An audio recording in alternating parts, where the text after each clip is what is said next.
Yeah, welcome back, y'all. As we all know, I think they have already named the finalists of the Hall of Fames and all this other kind of the Hall of Fame this year. Yeah, a few finalists that they have. I don't even know them right off the top of my head right now. I think Ed Reed's up in there, Champ Bailey's up in there. A few of them guys that I know for sure there's probably going to be a lock there in the Hall of Fame. I saw a show. It showed that NFL Network would have, and I don't even know if he was on there, but it just made me think about him because I've heard this before. And again, you take a look at everything and you try to see like what are they talking? What exactly are they talking about? Like what's going on and stuff like that, right? So what happens is in a lot of cases, so once you try to figure these things out, because like I say, it's easy to gravitate toward players you like and say they deserve this and they deserve that, but when you get in the intricacies of it, like they were good, dude, but they wasn't that good. They were really good. They was really nice players. If they was in another circumstance, they'd probably be even better than what they were. But this is the thing. And the thing comes up every year about Roger Craig. And I'm like, so I decided I got to do a piece on it because I've had a little back and forth with people about this before. I'm just like, dude, are you serious? Okay, Roger Craig was on 3 Super Bowl championship teams. I got that. So was a lot of other 49 other less notable players that was pretty good, that was Pro Bowlers and stuff like that. I don't see Keena Turner in the Hall of Fame. I don't see him in the Hall of Fame. I don't see a lot of their offensive linemen in the Hall of Fame. Barton or some of them other guys, Guy McIntyre and all them guys was kind of some Pro Bowlers and pretty good players. But I don't see that. And you know what I'm saying? And whatever. You think about that, when you start thinking about that offense, how that offense is ran, and even the tight ends that they had. The tight ends and linemen, the people. So you look at their team, when they winning all those Super Bowls, look at their team. Their team, more or less, their team was, their Hall of Famers was that of Montana and Rice. And then you got Lott, over there on the defensive side. But that's it. And we all know we got with Rice, that's obvious. And with Joe Montana, that's obvious. That's not obvious with Roger Craig. And let me break down to you and explain to you why it's not like that with Roger Craig. You're going to say Roger Craig. In 1985, Roger Craig, and he'd be in the Hall of Fame just for this. For the first player to do 1,000, rush for 1,000, and receive for over 1,000. And he led the league in receiving with 92 as a back, which was unheard of. That's still almost unheard of now, even though they're doing more of this now. If you look at the way they're playing ball now, Roger Craig would be perfect for this time frame. And I'll explain a little bit later. All right. And 1988 just as a pure rusher, because you're a running back. Your job is to rush the ball, is to run the ball, right? His best year, he went for 1502, right? That was his best year. Roger Craig was a 4-time Pro Bowler. He's a 1-time All-Pro and Offensive Player of the Year. And he got 3 rings, right? Roger Craig, phenomenal player in my opinion. But this was the 49ers system, though. So when you talk about the 49ers system and how they did things, this is that West Coast offense. And your back is not going to be running the ball 330, 340, or whatever that amount of times and stuff like that. And that's not how they played ball, right? In Roger Craig's 11-year history in the league, Craig only rushed for 1,000 yards 3 times. 1502 was the plateau, right? Even with the 1,000, what he did, 2,000, he still didn't have the total. You would think that, he got total yards, line of scrimmage numbers and stuff like that, which that goes to a lot of running backs and whatnot and stuff like that. Total yards from line of scrimmage. He didn't even lead in that. Okay, so then let's go on. Go to Roger Craig's first 6 years in the league, right?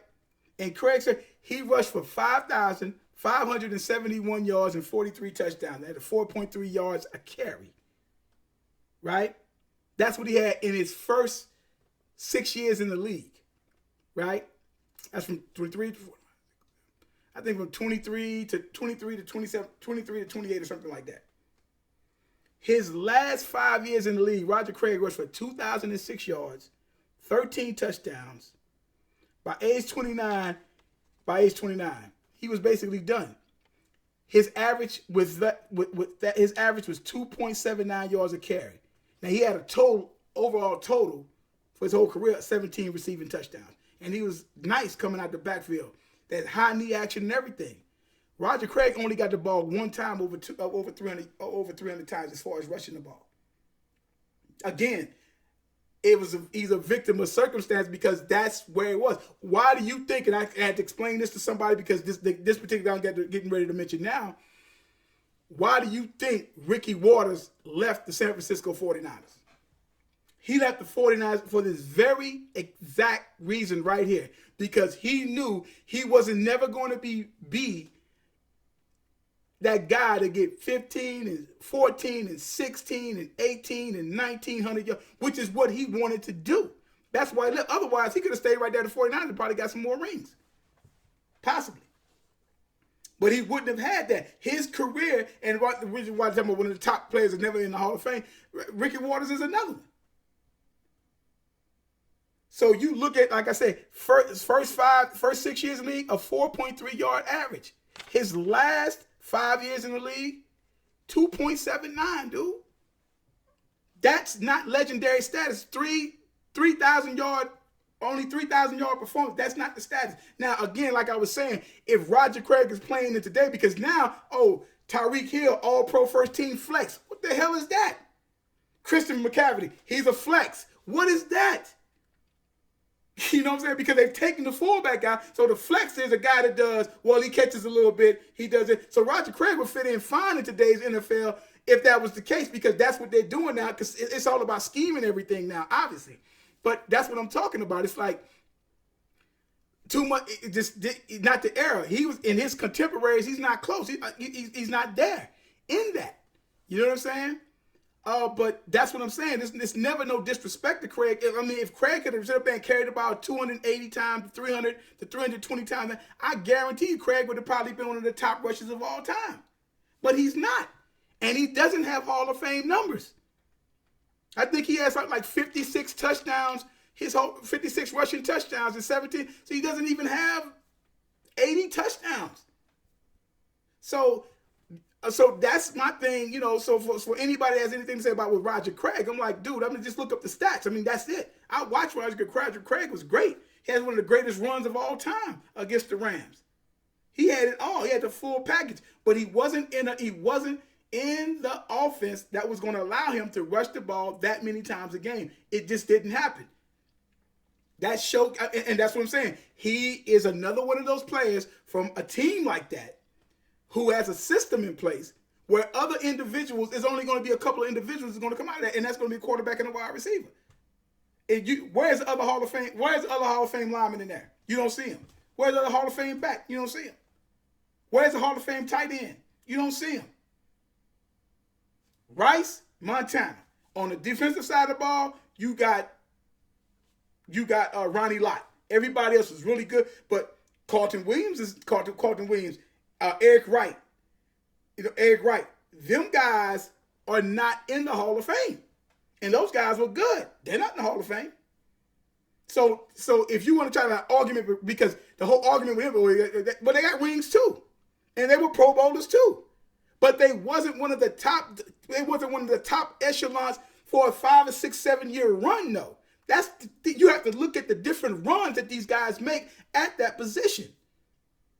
And the position is that 5 or 6 year run where you top 5, period. And then you have your little dip and stuff like. But if you put in 5 or 6 good years and you was like all pro, like 4, 5 or 6 years, I'm like that. And then you have a dip here and there because other players come in, you might get hurt or whatever, and you still have some good Pro Bowl seasons.